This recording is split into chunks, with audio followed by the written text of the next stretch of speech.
Bonjour à tous et bienvenue, je suis ravie de vous accueillir aujourd'hui pour une nouvelle vidéo. Donc aujourd'hui, on va faire un test ensemble, en direct. Voilà, j'avais envie de tester la technique du strobing.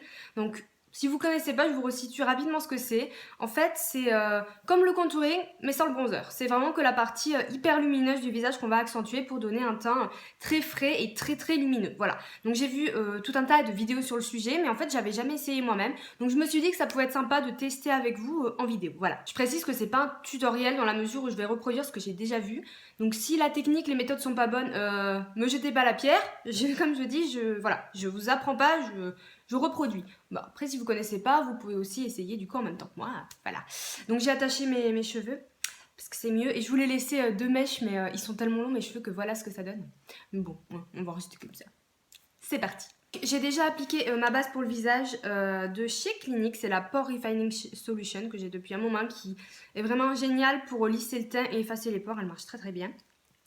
Du coup, comme ça, j'ai pu la laisser pénétrer un petit peu et tout, poser. Donc, comme fond de teint, j'ai choisi celui-ci. Donc, c'est le Dream Satin Liquide, qui est un nouveau que j'ai acheté.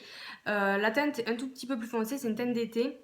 Cependant, je ne vous l'ai jamais montré en vidéo. Du coup, je me suis dit que je pouvais l'appliquer aujourd'hui, au moins ça vous donne une idée. Je vous donne pas d'avis parce que j'en ai pas encore. Je le porterai plus à la belle saison, mais bon, je me suis dit que je pouvais quand même vous le montrer appliqué. Je vous l'avais montré sur Snapchat déjà. Donc voilà, donc je vais faire mettre une pompe. Après, vous allez voir, une fois fondu, c'est pas si clair que ça va. Et je vais l'appliquer au Beauty Blender, parce que c'est la façon que je préfère. Donc je vais l'appliquer rapidement.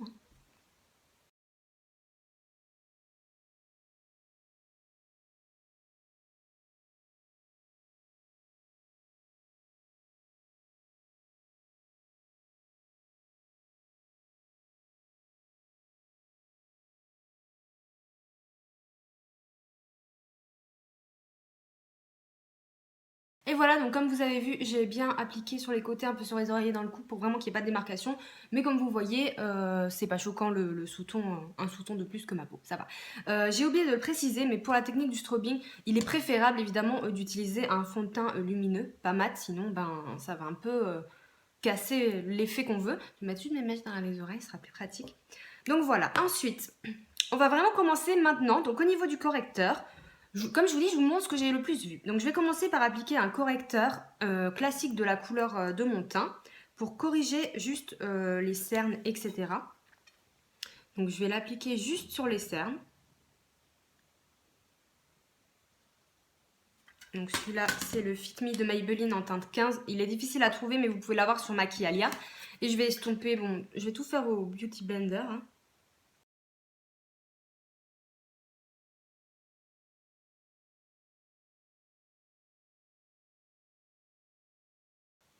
Donc voilà, vous pouvez aussi corriger les imperfections et les boutons si vous en avez avec le correcteur de la couleur de votre peau. Très important.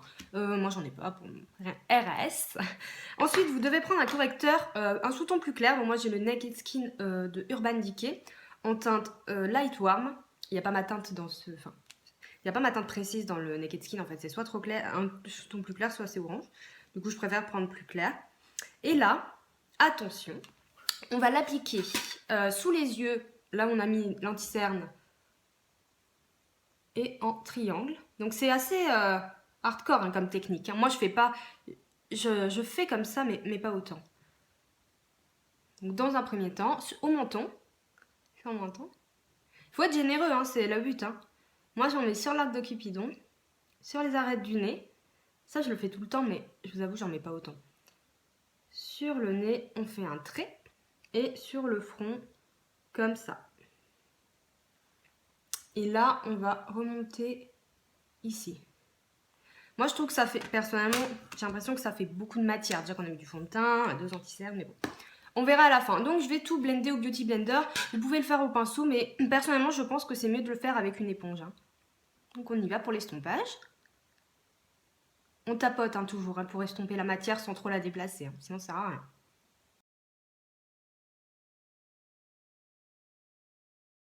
J'ai très peur d'avoir du mal à l'estomper. Donc, en fait, il faut vraiment l'estomper vers le haut. De toute façon, ça couvre déjà la moitié de votre visage.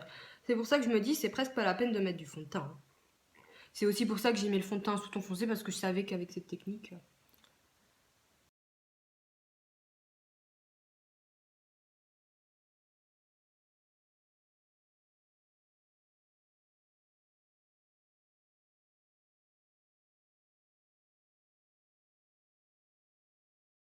Donc en effet, c'est très lumineux. J'ai l'impression que ça se voit énormément, hein, personnellement. Voilà. Alors maintenant, on va poudrer donc une poudre transparente. Parce que le but, c'est vraiment de garder la lumière. Donc il ne faut pas poudrer avec une poudre compacte. Donc moi, je prends la HD de Make Up Forever. Et normalement, il ne faut pas poudrer le visage. Ce qui est très compliqué pour moi. Il faut juste poudrer l'anti-cerne pour pas qu'il bouge. Le front, le nez et le menton, la zone T. Pour poudrer l'anti-cerne et qu'il tienne toute la journée et que ça reste lumineux, la technique c'est de prendre de la poudre libre comme ça. Votre Beauty Blender, vous le trempez en fait dans la poudre et vous l'appliquez en grosse quantité sous les cernes. Oula. Personnellement, je trouve que c'est un peu du gaspillage, mais bon, je teste.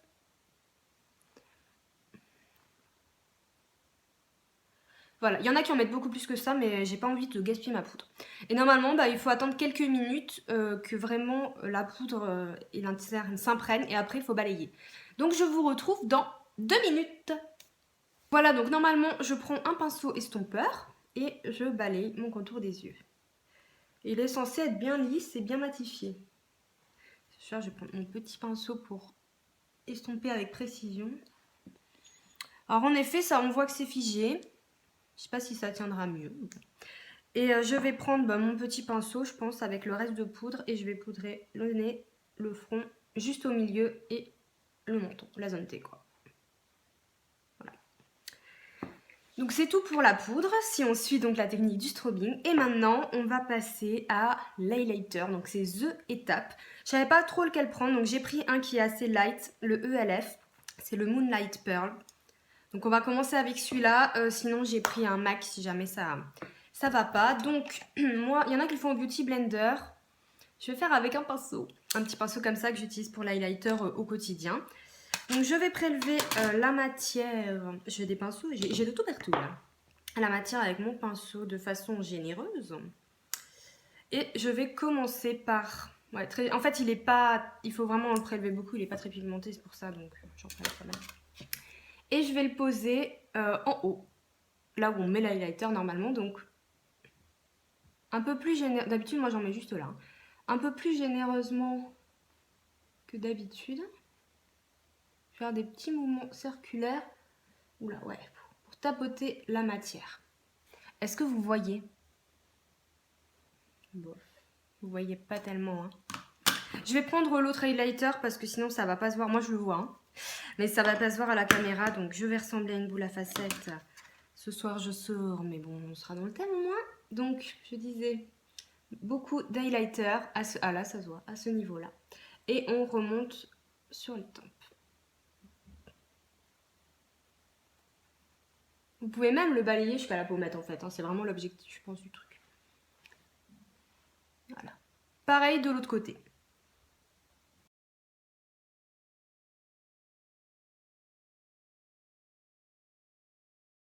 Donc voilà, c'est très très lumineux.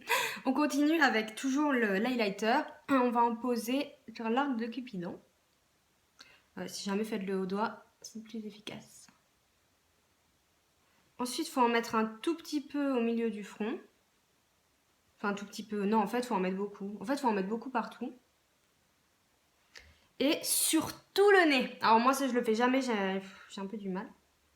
Sur tout le nez et surtout sur la pointe.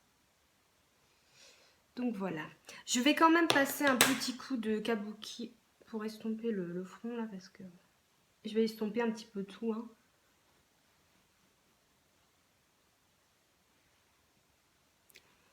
En effet, c'est vraiment très très lumineux tout ça. C'est joli, hein, mais peut-être que ça serait plus joli en été. Je peux pas m'empêcher d'estomper le front, j'ai vraiment l'impression que mon front brille. Normalement, nous ne mettons pas de bronzer en fait, c'est vraiment la technique, c'est juste d'illuminer. J'avoue que j'ai bien envie d'en mettre un petit peu pour me structurer tout ça. On va voir, je vais d'abord mettre mon blush du coup pour finaliser. Donc moi je prends le Warm Soul de chez MAC qui est très naturel, j'adore pour les peaux blanches. Et du coup j'ai pris quelque chose de un peu discret vu le travail qu'on vient de faire. Donc je vais le poser sur mes pommettes.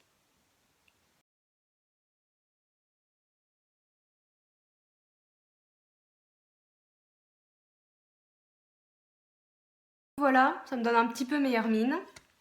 Donc voilà le strobing, ce que c'est censé donner. Je vais me rapprocher. Alors après, bah, il fait vraiment pas beau, il y a une mauvaise lumière. C'est vrai que c'est très lumineux.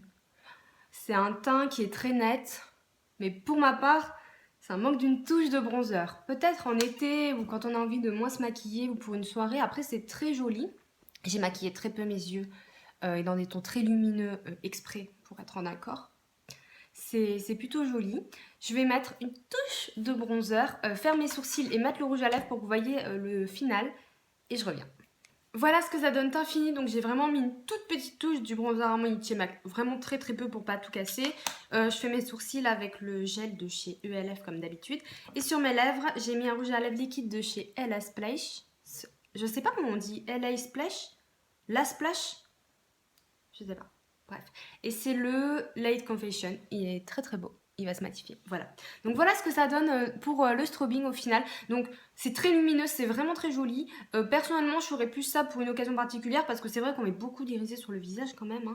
Hein. Et moi aussi, je peux pas ne pas mettre vraiment de bronzer. Enfin, c'est soit les deux, soit rien.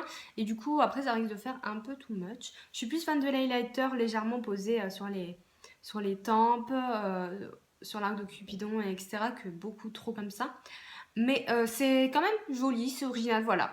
J'ai quand même, je suis un peu mitigée, mais ça tend quand même plus vers le positif. Mais pas au quotidien, voilà. N'hésitez pas à me dire si vous connaissez cette technique, si vous avez un avis, si vous avez déjà essayé, si vous le faites tous les jours ou pas, etc. En tout cas, j'ai été ravie de faire ce test, c'est aussi une première pour moi. Je vous fais de très très gros bisous et je vous dis à bientôt. Ciao!